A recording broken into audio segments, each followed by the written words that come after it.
Hey everyone, welcome back to the deep dive. We're here to, as always, unpack some seriously complex stuff and hopefully make it a little bit easier to understand. Yeah, sometimes it feels like every day there's some new breakthrough in AI or tech or whatever. It's hard to keep up, right? It really is. But that's what we're here for. Today we're going deep on a topic that's pretty mind-blowing, honestly. Image super resolution. You got it. So I guess the easiest way to think about it is, those old blurry photos everyone has, Mhm. like maybe from an old phone or scanned in print. Right, right. Image super resolution, or SR, is basically the technology that takes those blurry images and makes them, well, not blurry, like almost magically sharp and clear. Yeah, and this isn't just about making your old photos look better for Instagram. This stuff has real world implications. Think about improving the zoom on your phone camera, Oh, yeah, that's a good one. or even in fields like medical imaging, where you might need to extract as much detail as possible from a scan. Right, or even like security footage or something like that. Exactly. And, there's even this really challenging area called blind SR, where we don't even know how the image got messed up in the first place. Whoa, blind SR. Yeah, so the algorithm has to figure out how to fix it without knowing what kind of degradation happened. Pretty wild. So basically, we're talking about making bad images good. Sounds simple, but I'm guessing it's not. Haha, not quite that simple. It's a really complex problem, and the approaches to solving it have evolved a lot over time. We started with more traditional algorithms, like mathematical transformations and filtering techniques.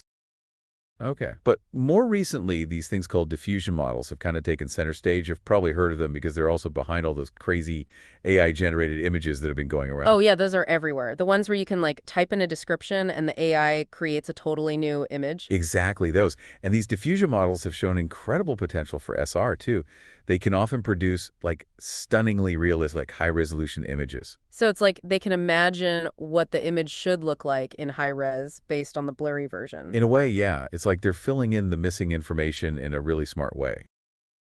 So that sounds amazing. What's the catch? Well, the catch is that these diffusion models are really computationally extensive. To get those amazing results, they often require a ton of processing power. We're talking like dozens or even hundreds of steps of computation to go from blurry to sharp. So like too much for my phone to handle. Most likely, yeah.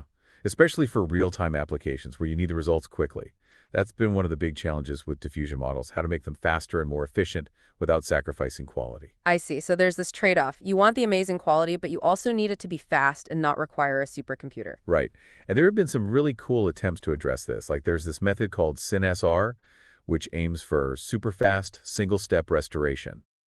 Single step. Wow, that's quick. Yeah, but the problem is that the results can sometimes be, well, a bit blurry and lack some of those fine details we want. Like it might make the image bigger, but it doesn't necessarily make it super sharp. Okay, so speed, but maybe not perfect quality. Right.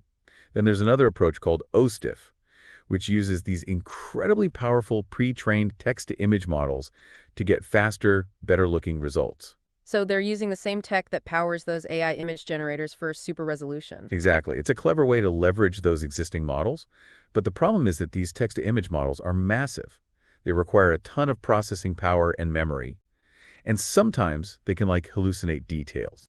Hallucinate. Yeah, like they might add details to the image that weren't actually there in the original just because they think it would look better. So you get these really impressive results, but they might not be entirely faithful to the original image. Interesting. So it seems like we're in this situation where we have these really powerful, high quality diffusion models that are slow and resource intensive. Yep, And then we have these faster methods that either sacrifice quality or have their own demands, like those massive text to image models. you got it. And that's where our deep dive for today comes in. We're going to be looking at a brand new method that tries to address these limitations. It's called residual shifting distillation, or RSD for short. RSD. Okay, I'm intrigued already. And our main source for this deep dive is a research paper that really digs into the nitty-gritty of RSD. They're claiming some pretty impressive results. Let's hear it. So what makes RSD really interesting is that it's a distillation method, but it's specifically designed for another very advanced diffusion-based SR model called ReShift. So RSD is building on top of another model. Yeah, it's like a second generation thing. And ReShift is no slouch itself. It's already a high-performing model. It can achieve really great visual results in real-world SR using just 15 processing steps. It even outperforms a lot of older methods and other diffusion models. Plus, it's built on a very solid mathematical foundation. Okay, 15 steps, that's better than hundreds, but still quite a bit slower than, say, a single step. Right, exactly. So that's where RSD comes in. So walk me through this. What exactly is this distillation thing, and how does it work with ReShift? Okay, so think of it like this. You have a master chef, right? Okay, I'm following. And they have this signature dish that they make perfectly every time. Gotcha. Now, they want to teach their apprentice how to make that dish. That's kind of like distillation.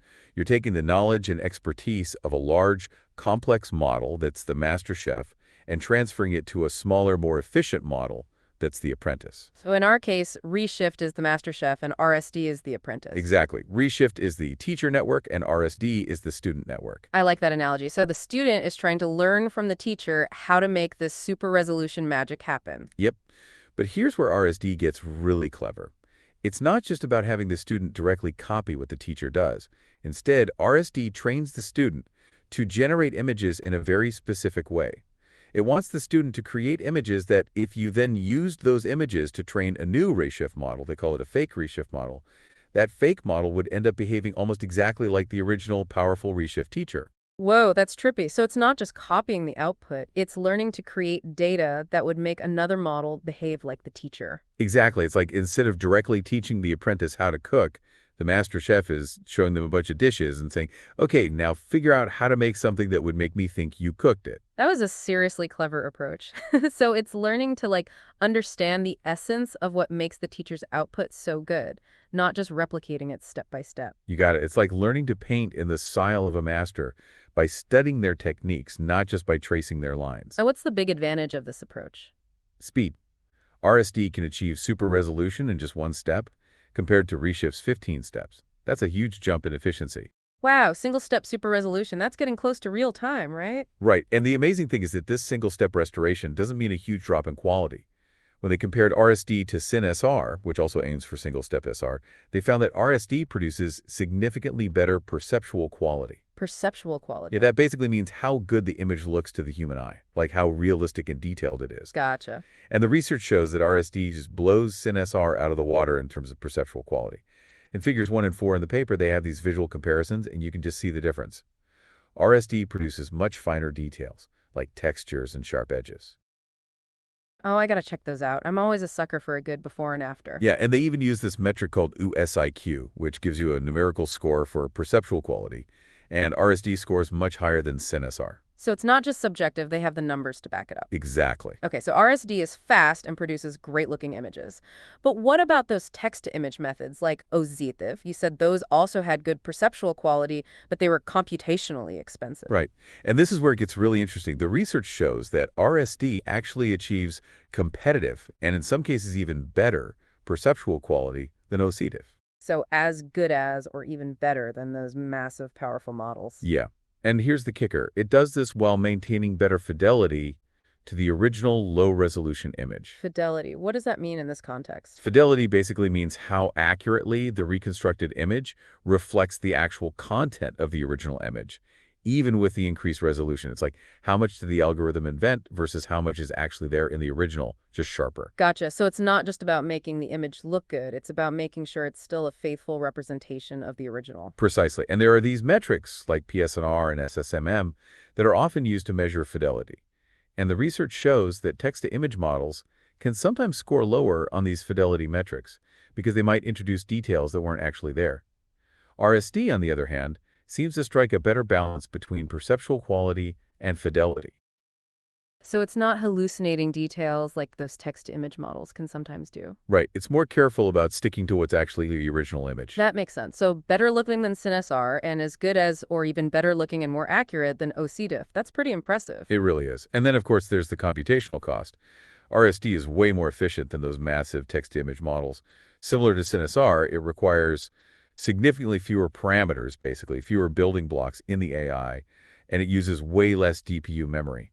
There's a table in the paper, table 4, that shows the difference, and it's pretty striking. So we're talking about a model that's both fast and efficient, which makes it much more practical for real-world use, right? Exactly. You could potentially run this on a phone or other devices with limited processing power, which opens up all sorts of possibilities.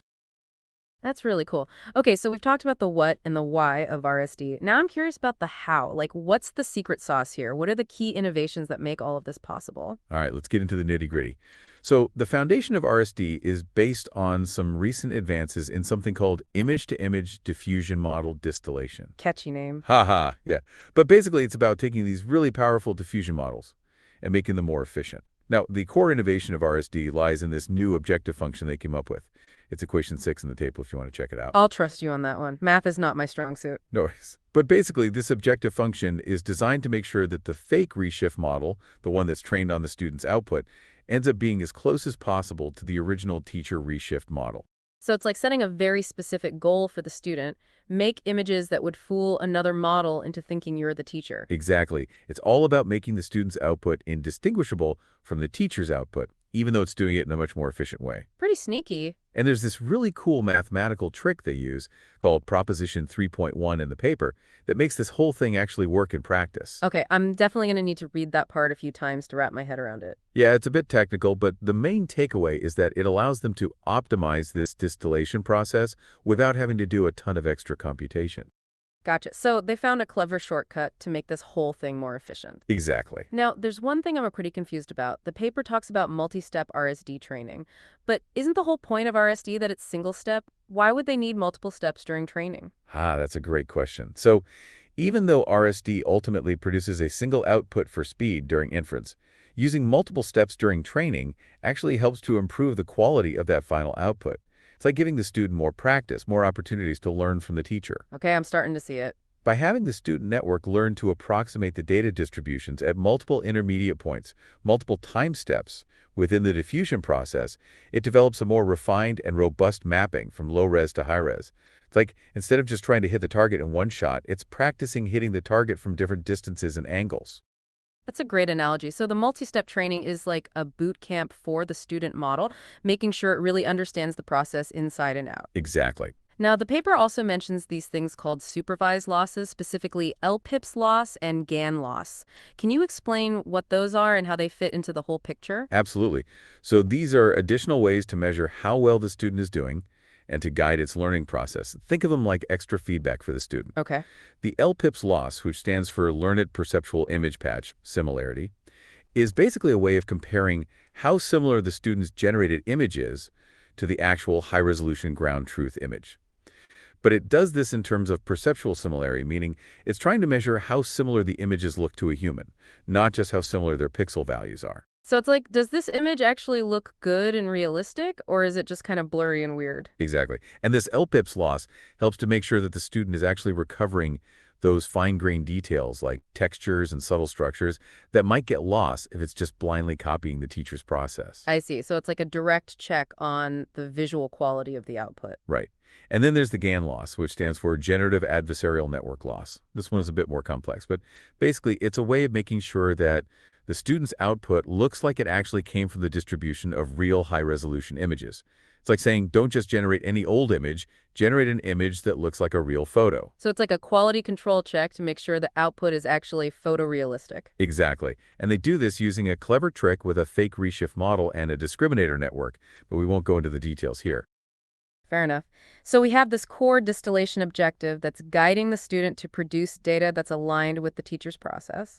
And then we have these additional supervised losses, LPs for perceptual accuracy and GAN for photorealism, all working together to train this efficient single-step SR model. You nailed it. And the cool thing is that they combine these losses in a really smart way, even operating in different feature spaces, to make the whole training process more efficient. So it's like a well-oiled machine, all these different parts working together to achieve this amazing result. Precisely. And then, of course, they do a ton of experiments to validate their approach, testing it on various image data sets, both synthetic and real world. And how did it perform? It crushed it. The results really support their claims. They show that RSD outperforms existing distillation techniques, achieves competitive or even superior perceptual quality with better fidelity compared to other state-of-the-art methods, all while maintaining a much lower computational footprint. So they're not just hyping it up, they have the data to prove it. Exactly. And they even do these things called ablation studies, where they remove different parts of their method to see how much each part contributes to the overall performance. Oh, like a scientific control group. Exactly. And these studies show that both the multi-step training and those supervised losses are really important for getting the best results. So it's not just one magic trick. It's a whole system of clever techniques working together. Right. Okay, so RSD seems like a pretty significant step forward in the world of super resolution. But what's next? Where do we go from here? Well, the authors themselves acknowledge that RSD's performance is ultimately tied to the capabilities of its teacher model, ReShift. So one obvious direction for future research is to use even more advanced teacher models, maybe even those powerful text-to-image models, but adapted in a way that their knowledge can still be efficiently distilled into a fast, single-step student network like RSD. So it's like find an even better chef to teach the apprentice. Exactly, and that could potentially lead to even better super resolution results and maybe even allow us to apply these techniques to higher resolution images. Interesting. So the future of super resolution is looking pretty bright. I think so. And it's not just about making pretty pictures. This technology has the potential to revolutionize all sorts of fields. Like what? Well, think about it. High-quality, real-time super resolution could transform photography, videography, security surveillance, medical imaging. We could even use it to restore and enhance historical images and documents. Wow, that's pretty mind-blowing. It's like we're on the verge of seeing the world in a whole new level of detail. I think so too. And that's one of the things that makes this research so exciting. All right, so let's wrap this up for our listeners. What are the key takeaways from this deep dive into residual shifting distillation? Well, I think the biggest takeaway is that RSD is a really clever and innovative approach to making diffusion-based super resolution much more efficient. It achieves this amazing speed up without sacrificing quality, which is a huge deal. So it's fast, it's high quality, and it's efficient. Sounds like a winner to me. It really does, and the core innovation here is this new distillation technique that they developed, which is specifically designed for diffusion models. It's a whole new way of thinking about how to transfer knowledge from a large, powerful model to a smaller, more efficient model. And that has implications beyond just super resolution, right? Yeah, absolutely. This kind of technique could be applied to other areas of AI where we have these massive, computationally expensive models that we want to make more practical. So it's like a blueprint for making AI more accessible and usable in the real world. I think that's a great way to put it. All right, well, that was a fascinating deep dive. I learned a ton. Me too. Always fun to explore these cutting-edge ideas. Absolutely. And for our listeners who are feeling extra ambitious, we highly recommend checking out the original research paper. It goes into all the technical details and has some really cool visuals and comparisons. Yeah, and if you want to go even deeper, definitely explore those foundational concepts of diffusion models, knowledge distillation, and GANs. Those are really key to understanding how all of this works. Great advice. All right, well, thanks for joining us on this journal into the world of super resolution. We hope you enjoyed it. Thanks for having me. Until next time. See you then.